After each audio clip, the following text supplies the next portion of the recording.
Olá, espero que todos estejam bem, que estão prestigiando essa palestra hoje.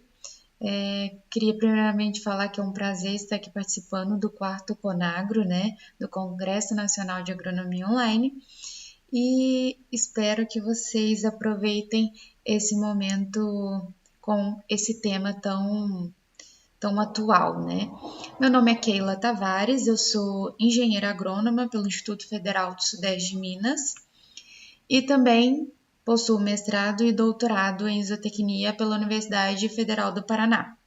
E hoje estarei ministrando para vocês a palestra sobre o uso de plantas alternativas na mitigação de metano entérico. Bom, e o que a gente vai abordar hoje, para vocês? Nós vamos falar um pouco sobre o efeito estufa, o que é, conceitos por trás desse tema tão atual e relevante, A metanogênese, como o animal produz o metano dentro do rumen, os principais impactos nessa temática, compostos secundários, que são os compostos ali que as plantas alternativas que eu vou trazer para vocês possuem. Quais são essas plantas, essas principais plantas envolvidas no processo, o efeito da mitigação do metano e as nossas considerações finais. Bom, e para a gente começar esse assunto, eu quero destacar para vocês, eu quero trazer, relembrar esses conceitos bem antigos que a gente aprendeu na escola sobre o que é o efeito estufa, O efeito estufa é algo bem natural, tá? Ele é um fenômeno essencial para que haja vida na Terra, porque sem o efeito estufa, o planeta ia permanecer muito frio e a gente não conseguiria manter a água no estado líquido e, consequentemente, a gente não ia ter vida na Terra. Então, basicamente, a gente divide o efeito estufa em 3 etapas, para ficar mais fácil de explicar. Bom, primeiramente, a energia chega e a energia vai chegar na forma de luz solar, como o sol vai nos ajudar a aquecer essa superfície e aí essa energia vai ficar ali na superfície, que vai aquecer os lagos, a água como um todo, as plantas e o solo. Posteriormente, essa energia ela é devolvida, A Terra ela fica com um pouco ali de energia e parte dela é dissipada, é devolvida para a atmosfera na forma de radiação infravermelha. E por último é o efeito estufa propriamente dito, onde os gases eles vão segurar esse calor.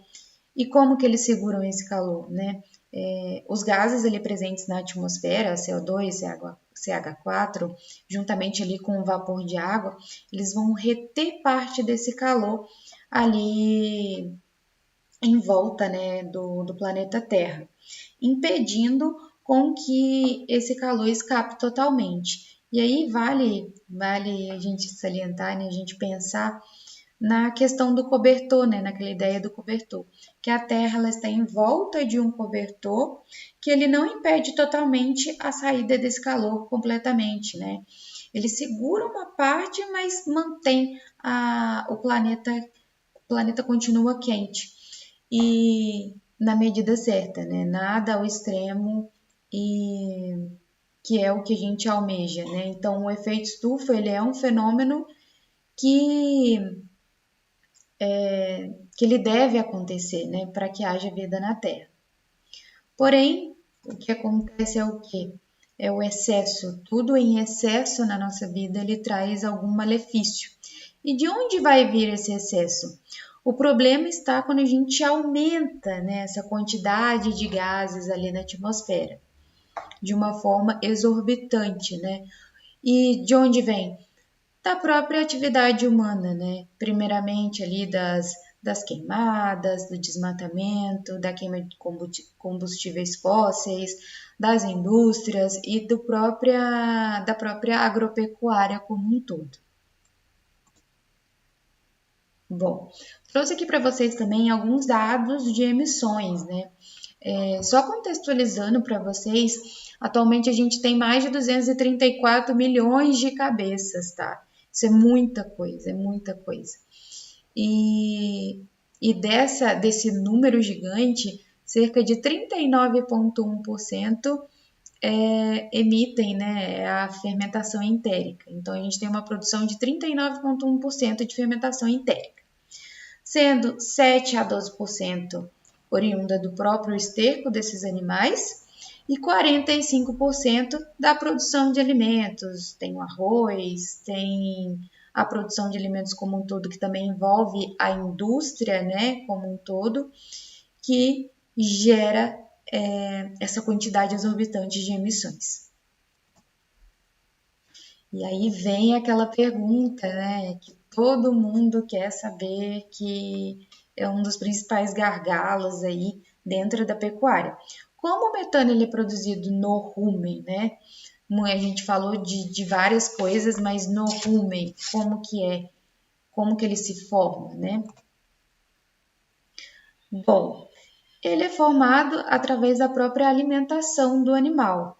O animal, eu trouxe essa imagem para vocês, né, bem legal, que explica como um todo a produção de metano dentro do rumen.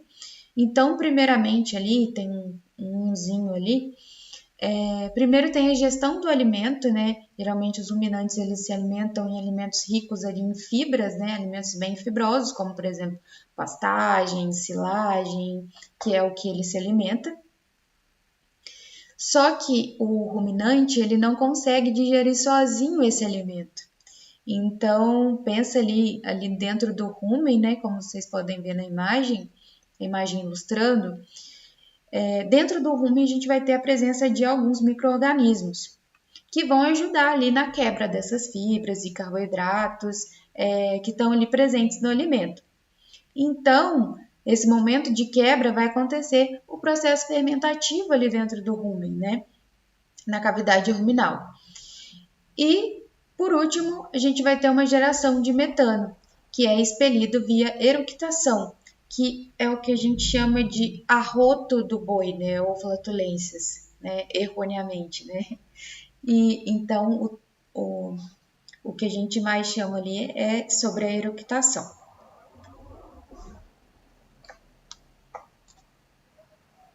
Bom, e quem são esses micro-organismos? O principal micro-organismo por trás desse efeito são as arqueias metanogênicas. E qual que é a principal função dessas arqueias? É uma relação de simbiose com os protozoários ciliados. Ou seja, só contextualizando, né, as arqueias metanogênicas, elas se diferem das bactérias pelas próprias ações biogeoquímicas ali dentro, mas elas também são micro-organismos unicelulares, tá? Mas que vão se diferir da própria função ali dessa relação de simbiose. E a principal função das arqueias vai ser remover o hidrogênio ali presente dentro do ambiente ruminal. Por quê? Esse hidrogênio ele vai atrapalhar esse processo. Então, as arqueias vão utilizar esse hidrogênio na forma de esse hidrogênio, né, o H2, para formar o metano e assim deixar o ambiente em equilíbrio. Bom, e um dos principais assim gargalos que a gente tem hoje em dia é que é sobre a degradação do metano, né? O metano ele vai ser destruído na troposfera e ele vai levar de cerca de 8 a 12 anos, né, para ele se destruir completamente. Então, é um período relativamente curto quando a gente compara com os demais gases ali também que potencializam o efeito estufa, porém é um tempo, né, alto, né? Então a gente precisa trabalhar na mitigação por causa desse tempo tão elevado. E qual que é a importância de se reduzir o metano, né? Por dois motivos principais, tanto pelo lado ambiental quanto pelo lado produtivo em questão. Primeiramente, o lado ambiental. O metano ele vai aquecer bem mais do que o CO2, né? E ele fica ali de 8 a 12 anos, que a gente comentou, Então, esse aumento ele vai contribuir para o aumento do aquecimento global e também das mudanças climáticas, vai potencializar cada vez mais. E também pelo lado produtivo, né? Quando a gente pensa nos animais. Quando o animal ele produz metano, ele vai perder muito em energia. Energia esta que poderia virar carne e leite, que vai ser perdida na forma de gás. Então, o nosso grande gargalo, o nosso grande objetivo em questão é produzir mais, porém com menor emissão, né? Que é o nosso grande desafio. E como que a gente pode reduzir essas emissões sem comprometer a produção? Através da própria nutrição, né? É o tema que eu propus hoje, né? Que é a utilização de plantas alternativas. A gente tem uma gama de bioflora, de plantas, de arbustos, gramíneas, que são pouco utilizadas na parte da nutrição animal e que são plantas assim altamente proteicas, altamente nutritivas para o animal, que pode mitigar as emissões de metano entérico. E elas, como eu comentei, são divididas em tipos, né, em importâncias gigantes, assim, são herbáceas, arbóreas, arbustivas ou leguminosas, né? E as mais comentadas e estudadas para esse fim de mitigar o metano são as plantas leguminosas. E o que tem dentro dessas plantas que atrai tanto as pesquisas, né, em volta da mitigação de metano entérico? Essas plantas elas são ricas em compostos secundários. O que são esses compostos secundários? São os metabólicos vegetais, que eles não participam diretamente do crescimento, do desenvolvimento da planta, mas eles têm papéis ecológicos muito importantes, né? Como o caso da defesa ali, esses compostos secundários vão ajudar ali na proteção quando algum inseto vem sobre essa planta, alguma doença, o próprio animal pastejando, ela evita com que ela seja pastejada, super pastejada, né, no super pastejo, com esses compostos secundários. Como eu comentei, as funções: defesa contra herbívoros e patógenos, atração de polinizadores, regulação de interações simbióticas. Então, são várias outras funções que esses compostos secundários têm que ajudam a planta. E como eles são classificados? Nós temos, então, os taninos, as saponinas, os óleos essenciais, os alcaloides e os flavonoides. E eles atuam ali como modificadores da fermentação. E como eles atuam como modificadores da fermentação, eles atuam principalmente ali na produção do hidrogênio, que é utilizado para a formação do metano. E eles atuam nessa parte da modulação a fim de reduzir a produção do hidrogênio. Então, consequentemente, reduzindo a produção de metano dentro do rumen. Bom, então agora eu vou falar um pouquinho deles, bem no geral e bem focado para o que a gente quer entender hoje, que é o conceito das plantas alternativas. Bom, os taninos, eles vão se ligar às proteínas, vão reduzir ali a degradação ruminal e a disponibilidade do substrato dentro do rumen. Eles possuem ali um efeito antimicrobiano sobre as arqueias metanogênicas e também sobre os protozoários. Eles vão desviar a fermentação para a produção do propionato, que sequestra o hidrogênio, que foi aquilo que eu expliquei para vocês anteriormente na parte de como as arqueias metanogênicas agem, né, na produção do metano. Então, eles podem reduzir a digestibilidade da fibra em excesso, né? Os taninos, eles são muito encontrados ali e presentes, principalmente no sorgo, né? Que é comumente utilizado ali para a produção de silagem para os ruminantes, é bem conhecido. E ele possui esse teor, esse caráter mais adstringente, né? Quando o animal consome. Temos também as saponinas, né? As saponinas, né, elas também têm uma ação antimicrobiana sobre os protozoários ruminais, que também são importantes naquela transferência do hidrogênio para as arqueias metanogênicas, né? E vão reduzir a população das arqueias dentro do rumen. Então, elas agem diretamente ali na redução da população dessas arqueias. Então, elas podem promover também um ambiente fermentativo menos favorável à produção do metano.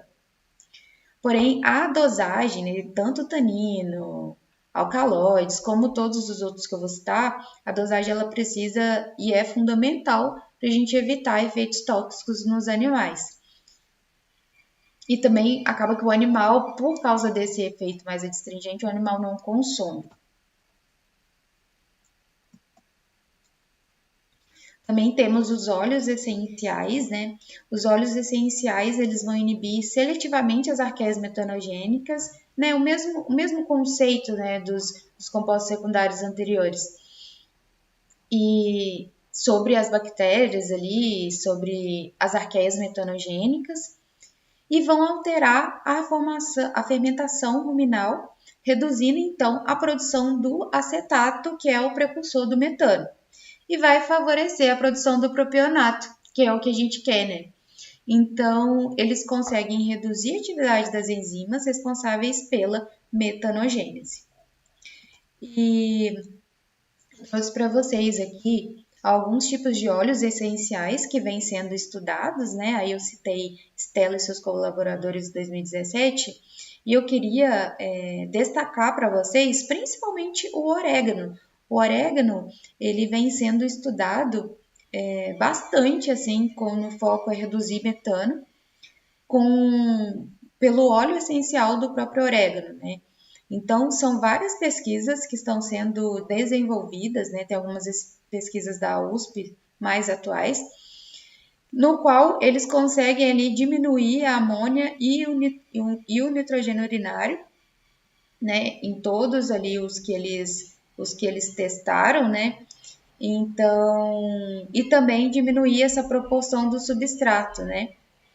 Então, ainda é bem recente, mas a maioria desses óleos essenciais, desses blends, vem trazendo resultados muito importantes quando a gente pensa em redução de metano.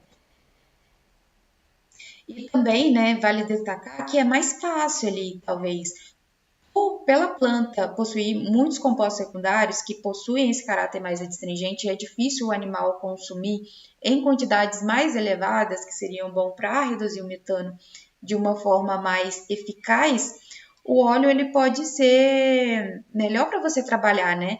Porque basta você adicionar o óleo na dieta e aí os animais vão consumir a dieta normal que eles consomem, porém mais fácil de ser dosada e aplicada e consumida pelos animais também. Temos também os alcaloides, né? Os alcaloides eles vão trabalhar interferindo na atividade microbiana ruminal. Eles vão afetar diretamente na digestão da fibra e, consequentemente, na produção de metano entérico. Eles podem também reduzir a eficiência da metanogênese diretamente, ou seja, ele não vai precisar ali reduzir trabalhando no processo fermentativo, reduzindo o hidrogênio e ajudando ali as arqueias metanogêneses, diminuindo a população. Não, ele pode atuar diretamente. Temos também os flavonoides, né? Os flavonoides, eles podem reduzir a população das arqueias também, alterando a produção dos ácidos graxos voláteis dentro do rumen. Então, eles vão agir ali como antioxidantes e vão modificar o metabolismo microbiano.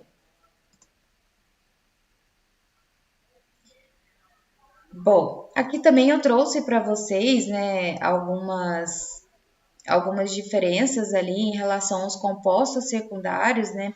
Eu trouxe ali um material, o Bioflax, né, Bioflavex, que eles estavam testando, né, dentro da dieta de ruminantes. E ali a diferença da produção de gás, da produção de metano, numa incubação ali que eles fizeram. Então, a gente vê que quanto mais foi adicionado, mais reduziu a produção, mais aumentou, né? Mais diminuiu a produção de metano entérico. Quais plantas, né, estão sendo estudadas na atualidade para essa finalidade? Quando a gente pensa em reduzir o metano. Eu trago para vocês a Titânia diversifolia, que é comumente conhecida como botão de ouro, girassol mexicano ou margaridão. Ela foi meu tema de tese de doutorado. A Titânia diversifolia é uma planta muito proteica. O teor de proteína dela pode variar até 24% da matéria seca. É uma planta rica em compostos secundários, né? Principalmente ali taninos e também saponinas, que ajudam e modulam essa fermentação diretamente, né? Então, diminui a proporção de arqueias metanogênicas dentro do rumen. A Titânia diversifolia ela é bem mais estudada em países como a Colômbia, por exemplo. Então, lá eles utilizam bem essa planta como forma de alimentação para ruminantes, principalmente na forma de silagem. Porém, a Titânia também é estudada em sistemas silvopastoriz, na forma de feno também, tem pesquisas aqui no Brasil com o feno da Titânia diversifolia. Então, é uma planta que está em ascensão para esse efeito. E aqui eu trouxe para vocês também, né, sobre o efeito de diferentes dietas na mistura de capim-elefante, né, Peniceto purpureum, e Titânia diversifolia, na fermentação in vitro dentro do rumen. Ou seja, foi todo feito em laboratório, né, não foi in vitro.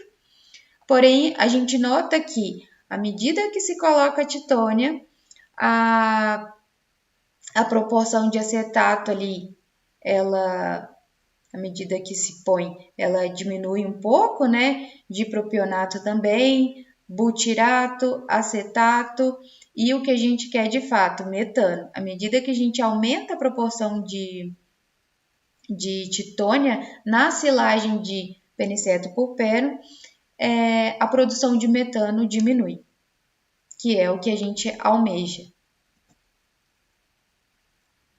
Outra planta também que vem sendo estudada dentro desse processo é a leucena, né? A leucaena. A leucena também, assim como a Titânia, ela é uma planta arbustiva, ela pode chegar até 5 metros de altura, porém, quanto mais você deixar essa planta sem manejo, né, sem cortes, ela pode ficar muito fibrosa e assim o animal pode não consumir. E também, em excesso, ela pode ser tóxica. Então, ela é um pouco diferente da Titânia nesse sentido. A leucena também, a gente já estudou ela como forma de silagem. Eu já vi o feno da leucena, já vi a leucena em sistema silvopastoriz. Então, assim como a Titânia, ela é muito diversa, né? Você pode utilizar ela em vários tipos de manejo. E aqui eu trouxe para vocês uma tabela da emissão de metano em bovinos recebendo dieta com 2 níveis de leucena, de 20% e 50%, com e sem levedura, né? Então, a gente vê que à medida que se coloca a leucena também, a produção de metano, ela diminui um pouquinho, né? Não tão expressivo, mas ela diminui. E tanto por hora e por dia também. À medida que se concentra a leucena, diminui a produção de metano. E aqui também eu trouxe outros exemplos para vocês, né? Bordão de velho, que é uma planta arbórea, né? Os citros, também que é utilizado em blends, em óleos essenciais também. E a própria gliricídia, que ela também é uma planta arbustiva, né? Podendo chegar a 5 metros de altura, parecida um pouco em relação à atuação como a Titânia e como a leucena também. Como considerações finais, eu trago para vocês que como a gente viu anteriormente, há uma variação na composição química das plantas, então uma planta ela é diferente da outra, e então a gente precisa se adaptar à planta, né? Estudar bem essa planta que você vai estar fornecendo ao animal, porque em excesso pode trazer alguma toxidez. A adaptação dos micro-organismos ruminais ao longo do tempo, os custos de produção e o processamento de extratos vegetais, né, como o caso dos óleos essenciais e blends, pode ser mais alto, ou pode diminuir o custo também, como é o caso dessas plantas alternativas que eu trouxe, né? Porque são plantas que geralmente não demandam tantos insumos agrícolas para a sua produção. Então, por exemplo, comparado com o milho, que é a planta mais utilizada dentro da alimentação de ruminantes, a gente pode reduzir os custos dentro da propriedade. Necessita-se, né, as pesquisas futuras, melhor entendimento sobre a sinergia entre esses compostos, né, o quanto que é bom de alcaloide, o quanto que é bom de saponina, qual que é a dose ideal de tanino. Então, o uso de técnicas de nanotecnologia para potencializar esses efeitos. E também, né, por fim, o melhoramento genético de forrageiras, né, para a gente aumentar a concentração desses compostos, mas até certo ponto, né, não ultrapassando o ponto ideal, sem diminuir a produção, né. Então, resumindo tudo da nossa conversa de hoje, né, os compostos secundários, né, aliados a uma boa alimentação e eles incluídos nessa alimentação vão proporcionar uma menor produção de metano entérico. Bom, deixo o meu contato para vocês. Agradeço a oportunidade, né, de estar aqui participando do 4º Congresso Nacional de Agronomia Online e muito obrigada pela participação de vocês e muito obrigada pelo convite.